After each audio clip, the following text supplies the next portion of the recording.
Hello friends, welcome back to my YouTube channel. Guys, आज हम business studies के chapter 4 के बारे में पढ़ेंगे, यानी प्लानिंग के बारे में। तो इस चैप्टर में हमें जो टॉपिक्स कवर करने हैं वो है meaning of planning, features of planning, importance of planning, limitations of planning, planning process and types of plan. So without wasting any time, let's start. Okay, so अब हम बात करते हैं मीनिंग ऑफ प्लानिंग के बारे में। ठीक है, कि प्लानिंग का मतलब क्या होता है। Planning can be defined as thinking in advance what is to be done, when is to be done, how is to be done and by whom it should be done. ठीक है, कि planning का मतलब है कि advance में ही ये सोच लेना कि क्या करना है, कब करना है, कैसे करना है और किसके द्वारा करना है, कि कौन उस काम को करेगा। बेसिकली क्या होता है, planning bridges the gap between where we are standing today and where we want to reach. कि हम जो आज जहाँ खड़े हैं वहाँ से लेकर और हमें जहाँ पहुँचना है वहाँ तक प्लानिंग जो है उस गैप को बढ़ता है। ठीक है, कि जहाँ हम खड़े हैं वहाँ से लेकर और जहाँ हम पहुँचना चाहते हैं वहाँ तक प्लानिंग जो है उस गैप को बढ़ता है। अब हमारे जो बेसिक टर्म जो कि प्लानिंग के लिए यूज़ किए जाते हैं वो हैं थिंकिंग इन एडवांस। ठीक है, कि प्लानिंग हम कह सकते हैं कि एडवांस में सोचना। इसमें चॉइसेस होती हैं काफ़ी सारी। थर्ड है ये एक प्राइमरी फंक्शन। ठीक है, क्योंकि अगर हम सबसे पहले जो है हमारी प्लानिंग होती है और अगर हम प्लानिंग ही नहीं करेंगे तो बाद में क्या करेंगे, तो ये हमारा प्राइमरी फंक्शन होता है। बेस ऑफ ऑल फंक्शन, ये जो बेस ऑफ ऑल फंक्शन है ना, ये इसी में ही है, बता दिया मैंने कि सारे फंक्शन का बेस होता है। अगर हम प्लानिंग ही नहीं करेंगे तो हमें पता ही नहीं होगा कि हमें कौन सा फंक्शन परफॉर्म करना है। ब्रिंगिंग इनोवेटिव आइडियाज और क्रिएटिव। ठीक है, कि इनोवेटिव आइडियाज ब्रिंग करता है एक पर्सन के माइंड में, उस पर्सन को क्रिएटिव बनाता है। ठीक है, और ये कंट्रोल करने का एक स्टैंडर्ड भी है। ओके, सो अब हमारा नेक्स्ट टॉपिक है फीचर्स ऑफ प्लानिंग। के प्लानिंग के फीचर्स क्या क्या होते हैं। पहला फीचर है प्लानिंग कंट्रीब्यूट्स टू ऑब्जेक्टिव्स। ठीक है, इसका मतलब है कि ये जो है एक ऑब्जेक्टिव को अचीव करने के डिटर्मिनेशन से स्टार्ट किया जाता है, कि एक हमारा ये जो है ऑब्जेक्टिव है, ये हमारा लक्ष्य है और हमें इसको अचीव करना है, ये सोच लेके हम जो है प्लानिंग करते हैं। ठीक है, तो इसका क्या मतलब है, it starts with determination of objectives. ठीक है, कि ऑब्जेक्टिव की को डिटरमाइन करके ये जो है स्टार्ट की जाती है। नेक्स्ट हमारा फंक्शन है planning is primary function of management. ठीक है, कि प्लानिंग जो है मैनेजमेंट का प्राइमरी फंक्शन है। ठीक है, ये जो है सबसे पहला फंक्शन होता है जो हर मैनेजर जो है वो परफॉर्म करता है। ठीक है, so planning always proceeds and remains at number one as compare to other function. इसीलिए प्लानिंग क्या करता है, जितने भी फंक्शंस होते हैं उनको प्रोसीड करता है। ठीक है, और हमेशा नंबर वन पे रहता है। ठीक है, क्योंकि अगर प्लानिंग नहीं होगा तो हम आगे कोई और काम नहीं कर सकते। ये लाइन मैंने बेसिकली इसलिए लिखी है क्योंकि ये जो है कुछ सैम्पल पेपर्स में भी थी, बोर्ड के पेपर में भी आएंगी अभी। ठीक है, तो ये प्रोसीड्स वाली लाइन ज़रूर आएगी, तो इसको अच्छे से आप कर लें। नेक्स्ट हमारा फीचर है परसेसिव। परसेसिव मीन्स कि ये हर तरह की मैनेजमेंट पे होती है और हर तरह की ऑर्गेनाइजेशन जो है वो, हर तरह की ऑर्गेनाइजेशन इसको यूज़ करती है। ठीक है, कि प्लानिंग जो है वो ये नहीं है कि सिर्फ लार्ज सेक्टर पे ही होगी या स्मॉल सेक्टर पे नहीं होगी, ऐसा कुछ नहीं होता। हर तरह की ऑर्गेनाइजेशन पे होती है और हर लेवल ऑफ मैनेजमेंट पे। मीन्स इसको टॉप लेवल के भी करते हैं, मिडिल लेवल के भी और सुपरवाइजरी लेवल के भी। ठीक है, तो हर तरह की मैनेजमेंट पे होती है और हर तरह की ऑर्गेनाइजेशन पे भी प्लानिंग की ज़रूरत होती ही होती है। ठीक है, अब नेक्स्ट हमारा फंक्शन है planning is futuristic. Planning is futuristic का मतलब होता है कि ये जो है फ्यूचर की सोच के चलती है, कि आगे अगर हम इस चीज़ को अप्लाई करेंगे तो आगे इसका क्या रिजल्ट होगा। ठीक है, इट मीन्स लुकिंग अहेड, कि आगे देख के चलना। ठीक है, आगे देख के नहीं कि एकदम चलते जाओ और सीधे देखना, नहीं, फ्यूचर की सोचना। ठीक है, कि इसलिए इसको फ्यूचरिस्टिक भी कहा गया है। ठीक है, ये कभी भी पास्ट के लिए नहीं होती, ये हमेशा फ्यूचर के लिए होती है, कि फ्यूचर में इसके क्या रिजल्ट्स होंगे उसको देखने के लिए प्लानिंग की जाती है।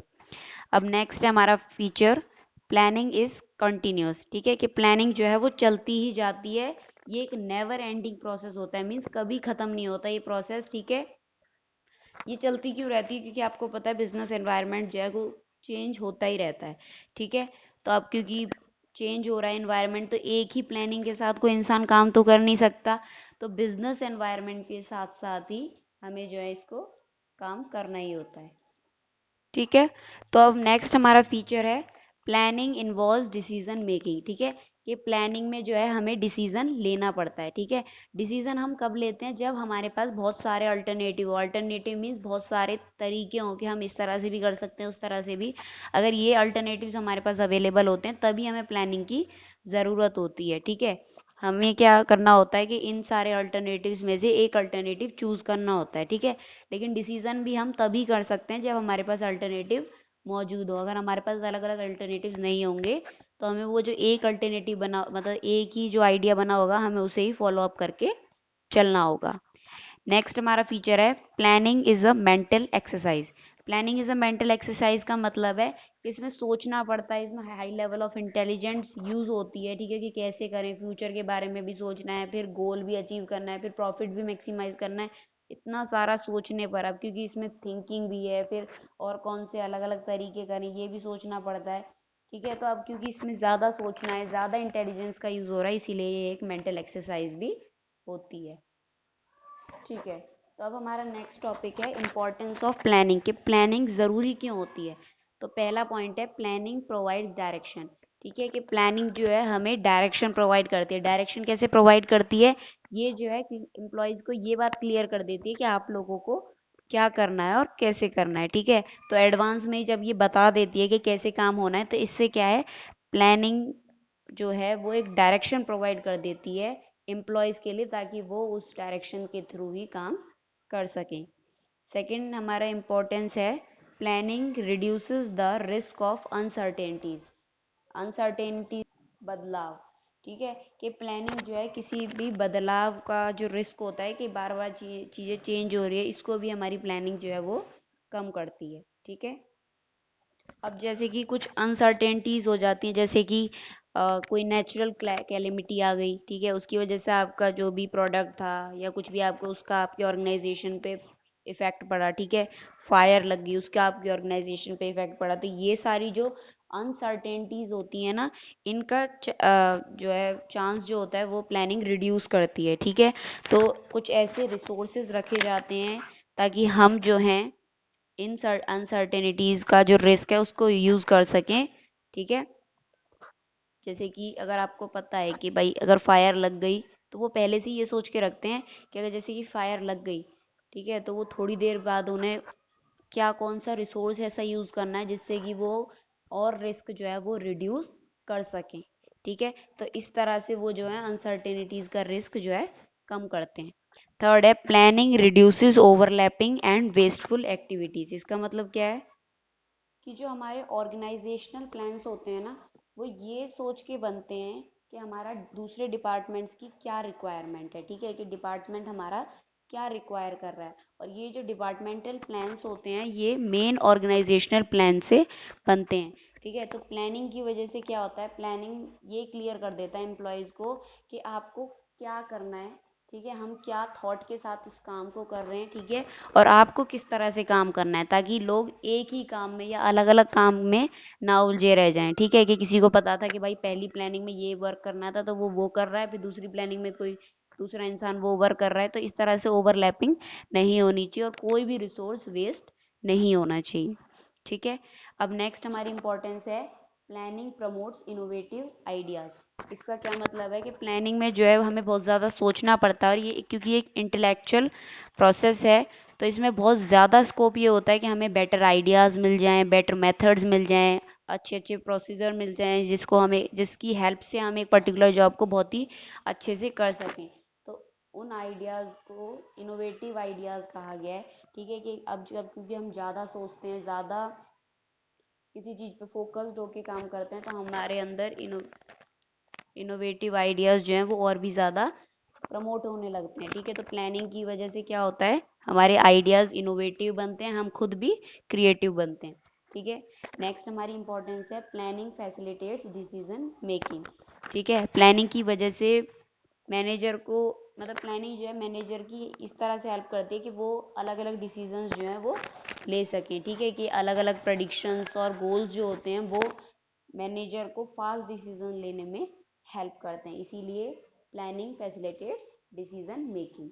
अब नेक्स्ट हमारी इंपॉर्टेंस है planning establishes standard of controlling. Controlling से यहाँ मतलब है कि जो हमने प्लान किया था, ठीक है, और जो आउटपुट निकला है वो, ठीक है, मान लीजिए कि हमने प्लान किया था कि भाई हमारी 1000 यूनिट्स आएंगी, ठीक है, और यहाँ हमने प्लान किया कि हमारी 1000 यूनिट्स हैं और आई कितनी, 800, ठीक है। तो फिर हम जो है इन दोनों चीज़ का कंपेयर करते हैं कि क्या हमने प्लान किया था और क्या अगर हमारा एक्चुअल आउटपुट आया है, ठीक है। अगर जो एक्चुअल, ये हमारा प्लान्ड आउटपुट होता है और ये होता है एक्चुअल आउटपुट, अगर ये जो एक्चुअल आउटपुट है ये अगर प्लान्ड आउटपुट के बराबर होता है, इसका मतलब है हमें प्लानिंग को चेंज करने की ज़रूरत नहीं है। लेकिन अगर हमारा एक्चुअल आउटपुट प्लान्ड आउटपुट से डिफरेंट होता है, जैसे कि मैंने यहाँ दे रखा है कि प्लान था 1000 करने लेकिन करे 800, तो अगर ये दोनों मैच नहीं होता है तो हमें प्लानिंग जो है वो चेंज करनी पड़ सकती है। अब नेक्स्ट हमारा टॉपिक है लिमिटेशंस ऑफ प्लानिंग। अब हमारी प्लानिंग की जो लिमिटेशंस होती हैं ना वो दो तरह की होती हैं, इंटरनल और एक्सटर्नल। इंटरनल लिमिटेशंस के बारे में हम पहले पढ़ते हैं। इंटरनल लिमिटेशन, पहली लिमिटेशन है लेड्स टू रिजिडिटी, ठीक है, कि प्लानिंग की वजह से जो है रिजिडिटी हो जाती है। मान लीजिए आपने कोई प्लान बनाया और अचानक से जो बिजनेस एनवायरनमेंट है वो चेंज हो गया, ठीक है, तो मैनेजर जो है वो इस कंडीशन में या इस पोजीशन में नहीं रह पाता कि वो जो है प्लान को चेंज करे। भाई अचानक से बिजनेस एनवायरनमेंट चेंज हो गया तो वो इतनी जल्दी प्लान कहाँ से लाएगा, तो वो इस कंडीशन में नहीं होता कि उन प्लान्स को वो चेंज कर सके, जिसकी वजह से हमारा क्या हो जाती है, rigidity. Rigid means not in changeable form, ठीक है, कि उसको चेंज नहीं किया जा सकता, वो चेंजेबल फॉर्म में नहीं होती। तो इस तरह की जो रिजिडिटी होती है ना प्लान में, उसकी वजह से काफ़ी डिफिकल्टी हो जाती है। अब नेक्स्ट है not work in dynamic environment, ठीक है, कि ये डायनेमिक एनवायरनमेंट में काम नहीं करते। डायनेमिक्स मीन्स जो चेंज होता रहता है, ठीक है, अभी मैंने आपको ऊपर एग्जांपल दिया कि जैसे एनवायरनमेंट, बिजनेस एनवायरनमेंट है वो चेंज होता ही रहता है, तो ऐसे में प्लानिंग जो है वो काम नहीं कर सकती। भाई कोई इंसान कितना प्लान करेगा। थर्ड है रिड्यूसेस क्रिएटिविटी। अब अचानक से हमारा बिजनेस एनवायरनमेंट चेंज हो गया, ठीक है, और प्लान भी जल्दी बनाने, तो अब टाइम नहीं है, ज़्यादा ज़्यादा सोच नहीं पा रहे हैं, तो इसकी वजह से क्या है, क्रिएटिविटी कम हो जाएगी। नेक्स्ट हमारा है involves huge cost. Involve huge cost का मतलब है कि इसमें जो है काफ़ी ज़्यादा पैसे लगते हैं, क्योंकि ये एक इंटेलेक्चुअल प्रोसेस है और कंपनी को जो है कुछ ऐसे प्रोफेशनल एक्सपर्ट्स को हायर करना पड़ता है ताकि वो जो है कुछ ऐसे प्रोसेस जो है वो कैरी आउट कर सके, इसीलिए ये कॉस्ट कंज्यूमिंग प्रोसेस है। और फिर अगर बेनिफिट जो है प्लानिंग के वो कॉस्ट से ज़्यादा नहीं आते तो भाई कंपनी को लॉस ही है ना, कि जितना उसने लगाया उससे कम ही अगर बेनिफिट आ रहे हैं, कम ही प्रॉफिट आ रहा है, तो वो उसके लिए लॉस है। नेक्स्ट है टाइम कंज्यूमिंग प्रोसेस, यानी कि एक बहुत टाइम कंज्यूमिंग प्रोसेस होता है, क्योंकि इसमें जो है ज़्यादा टाइम लगता है अलग अलग अल्टरनेटिव्स को इवेल्युएट करने में, ठीक है, और उसमें से बेस्ट को चूज़ करने में, ठीक है। अब लास्ट हमारी इंटरनल लिमिटेशन है डज नॉट गारंटी सक्सेस, ठीक है, कि इतना करने के बाद भी इसमें ये नहीं कि भाई हम ये जो चीज़ प्लान कर रहे हैं उससे हमें सक्सेस मिली जाएगी, ये कोई सक्सेस गारंटी नहीं करता है, ठीक है। अब हमारी एक्सटर्नल लिमिटेशंस क्या हैं, नेचुरल कैलेमिटी, कि भाई कोई नेचुरल कैलेमिटी आ गई, ठीक है, फ्लड आ गई, ठीक है, कोई मतलब अर्थक्वेक आ गया, ठीक है, फेमाइन, तो इन चीज़ों की वजह से भी आपके प्लान जो है वो फेल हो सकते हैं। नेक्स्ट है चेंज इन कॉम्पिटिटर्स पॉलिसी। भाई आपका जो कॉम्पिटिटर है उसने आपसे अच्छा कोई प्रोडक्ट बना लिया है, ठीक है, तो आपको भी उसके चेंजिंग में ही करना पड़ेगा कुछ, कि भाई इसने अच्छा बनाया तो मैं इससे भी और अच्छा बनाऊं, ठीक है, तो अगर कॉम्पिटिटर ने अपनी पॉलिसी चेंज कर ली तो आपको भी करनी पड़ सकती है, और आपकी जो प्लानिंग है वो भी उसकी वजह से फेल हो सकती है। अब नेक्स्ट है change in taste and fashion. भाई लोगों का टेस्ट बदल गया, चेंज बदल गया, फैशन बदल गया, ये सारी चीज़ें बदलने में भी बदलना भी एक प्लानिंग की लिमिटेशंस होती है। भाई अब आप बना रहे हो मॉडर्न चीज़ें, लोग वापस से आ गए ट्रेडिशनल चीज़ों पे, ठीक है। अब नेक्स्ट हमारी एक्सटर्नल लिमिटेशन है चेंज इन टेक्नोलॉजी, ठीक है, कि अब नई नई टेक्नोलॉजीज यूज़ हो रही हैं, तो इसकी वजह से क्या है कि जो आप प्लान्स बना रहे हैं दूसरी पुरानी टेक्नोलॉजी का यूज़ करके वो फेल हो रहे हैं। और लास्ट है change in government policy. Managers का अब गवर्नमेंट के ऊपर तो कोई कंट्रोल नहीं है ना कि वो बोले कि भाई तुम जो है ये डिसीजन मत लो, तो अगर गवर्नमेंट की कोई भी इकोनॉमी या इंडस्ट्रियल पॉलिसीज, ठीक है, उस हिसाब से नहीं बनती जैसे मैनेजर ने सोचा होता है, तो भी प्लानिंग जो है वो फेल हो जाती है। ठीक है, तो ये हमारी इंटरनल और एक्सटर्नल लिमिटेशंस थी। अब हम बात करते हैं प्लानिंग प्रोसेस के। प्लानिंग जो है वो कैसे कैसे की जाती है। तो सबसे पहला हमारा प्रोसेस है सेटिंग अप ऑफ ऑब्जेक्टिव। पहले जो है एक ऑब्जेक्टिव सेट किया जाता है कि आपको ये ऑब्जेक्टिव जो है वो अचीव करना है। तो उसके लिए हमें कई सारे पॉलिसीज, प्रोसीजर्स, मेथड्स, ये सारी चीज़ें बनाई जाती हैं। नेक्स्ट है हमारा प्रोसेस डेवलपिंग प्रेमिसेस। हमें प्रेमिसेस, जो मैनेजर है उन्हें प्रेमिसेस डेवलप करना पड़ता है। प्रेमिसेस मीन्स कि फ्यूचर के बारे में सोचना पड़ता है कि अगर हम इस प्लान को फॉलो अप करेंगे तो क्या ये हमारा फ्यूचर में हेल्प करेगा या नहीं। नेक्स्ट है listing the various alternative for achieving the objective. ठीक है, कि ऑब्जेक्टिव सेट करने के बाद मैनेजर जो है एक अल्टरनेटिव की लिस्ट बनाता है। ठीक है, जिसकी वजह से और एक ऑर्गेनाइजेशन जो है वो अपने ऑब्जेक्टिव्स को अचीव कर सकती है। ठीक है, उस अल्टरनेटिव्स की वो लिस्ट बनाता है। फोर्थ है इवेल्युएशन ऑफ डिफरेंट अल्टरनेटिव। ठीक है, इवेल्युएट करना मीन्स उनको अच्छे से परखना। ठीक है, तो ये लिस्ट बनाने के बाद जो मैनेजर्स हैं वो क्या करते हैं, हर अल्टरनेटिव को इवेल्युएट करते हैं और फिर उसके पॉजिटिव और नेगेटिव दोनों ही इफेक्ट जो है लिखते हैं। फिर है सिलेक्टिंग एन अल्टरनेटिव, और इन सब में से पॉजिटिव और नेगेटिव इफेक्ट करने के बाद जो भी पॉजिटिव इफेक्ट ज़्यादा दे रहा होता है या जो बेस्ट अल्टरनेटिव होता है ये उसको चूज़ कर लेते हैं। फिर नेक्स्ट प्रोसेस होता है इम्प्लीमेंटिंग द प्लान। ठीक है, कि मैनेजर्स क्या करते हैं, जो मेन और सपोर्टिव प्लान्स होते हैं उनको एक पेपर पे ड्राफ्ट कर लेते हैं। ठीक है, लेकिन इन प्लान्स का कोई फ़ायदा नहीं होता है अगर हम इन्हें एक्शन में ना लाएं। ठीक है, मतलब अगर हम इन प्लान्स को फॉलो नहीं करेंगे तो इन प्लान्स का बनाना, अल्टरनेटिव चूज़ करना कोई फ़ायदा नहीं है। ठीक है, तो इसीलिए प्लान्स को इम्प्लीमेंट करना भी बहुत ज़रूरी है, मीन्स उसको यूज़ करना बहुत ज़रूरी है। और नेक्स्ट है फॉलो अप। ठीक है, कि जो भी प्लानिंग बनाई है उसको फॉलो करना है। ठीक है, पहले एक्शन में लाने के बाद मैनेजर जो है ये देखता है कि ये जो है इम्प्लीमेंट अच्छे से हुई है या नहीं। ठीक है, प्लान को मॉनिटर करना बहुत इंपॉर्टेंट है, क्योंकि इसी की वजह से हम जो है प्रेडिक्शंस बना सकते हैं कि ये जो है प्रेजेंट सिचुएशन में चलेगी या फिर नहीं। ठीक है, अब हमारा नेक्स्ट और लास्ट टॉपिक जो है इस चैप्टर का वो है टाइप्स ऑफ प्लान्स। ठीक है, कि प्लान्स के टाइप, प्लान जो है वो 8 टाइप्स के होते हैं। ठीक है, तो पहला है ऑब्जेक्टिव। ऑब्जेक्टिव जो है वो स्मार्ट होना चाहिए। स्मार्ट मीन्स स्पेसिफिक होना चाहिए, उसको मेज़र करना आना चाहिए, अचीवेबल होना चाहिए, मीन्स कि उसको हम अचीव कर सकें। ये नहीं कि भाई हमने ऑब्जेक्टिव बना लिया, हमें चांद तक पहुंचना है, हम उसे अचीव ही नहीं कर सकते। रेलेवेंट होना चाहिए, मीन्स रिलेटेड होना चाहिए बिजनेस एनवायरनमेंट से। और टाइम बाउंड होना चाहिए, मीन्स एक पर्टिकुलर पीरियड ऑफ टाइम में उसे अचीव किया जाना चाहिए।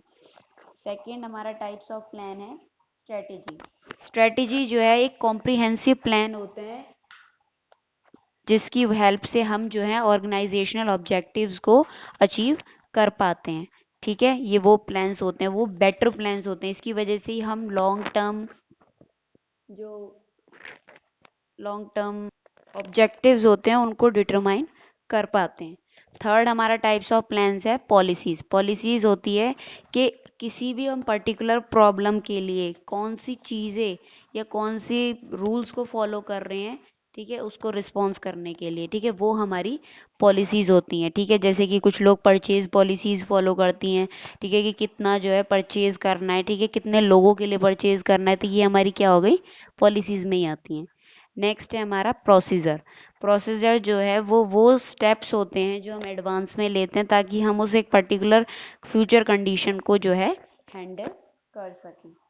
अब नेक्स्ट हमारा टाइप ऑफ प्लान है मेथड।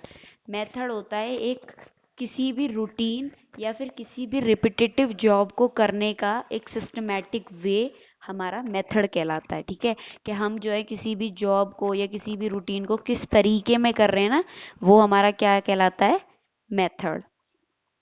अब नेक्स्ट हमारा टाइप ऑफ प्लान है रूल्स। तो रूल्स क्या होते हैं कि कोई एक ऐसे स्पेशल एक्शन या फिर नॉन एक्शन जो एक एम्प्लॉयज़ के लिए दे रखे होते हैं, मीन्स कि एम्प्लॉय जो है क्या क्या चीज़ें कर सकता है और क्या क्या चीज़ें नहीं, तो वो सारी हमारी किस में आ जाती हैं, रूल्स में। अब नेक्स्ट हमारा टाइप्स ऑफ प्लान है प्रोग्राम। ठीक है, प्रोग्राम जो है वो हमारे ऑब्जेक्टिव, पॉलिसीज, प्रोसीजर्स और रूल्स इन सब का जो है कॉम्बिनेशन होता है। ठीक है, ये सारी चीज़ें मिलके ही हमारा एक प्रोग्राम बनाती हैं। ठीक है, और हमारा लास्ट जो टाइप ऑफ प्लान है वो है बजट। बजट जो है वो स्टेटमेंट होती है एक्सपेक्टेड रिजल्ट की, कि हमें जो है, अब मैंने जैसे आपको बताया था कि भाई आपको बनाने जो है वो 1000 है, ठीक है, और ये 800 है, ठीक है, तो आपको एक्सपेक्टेड रिजल्ट क्या हो गया, क्या एक्सपेक्ट करा है आपने 1000, लेकिन आए 800। तो ये जो एक्सपेक्टेड रिजल्ट होता है ना, इसको न्यूमेरिकल टर्म्स में करने की जो स्टेटमेंट होती है ना, वो हमारी क्या कहलाती है, budget. So guys here we have and our chapter 5 or 4, yes, chapter 4 of business studies. So if you like this video, please hit the like button, share it with your friends, and do subscribe my channel. Thank you.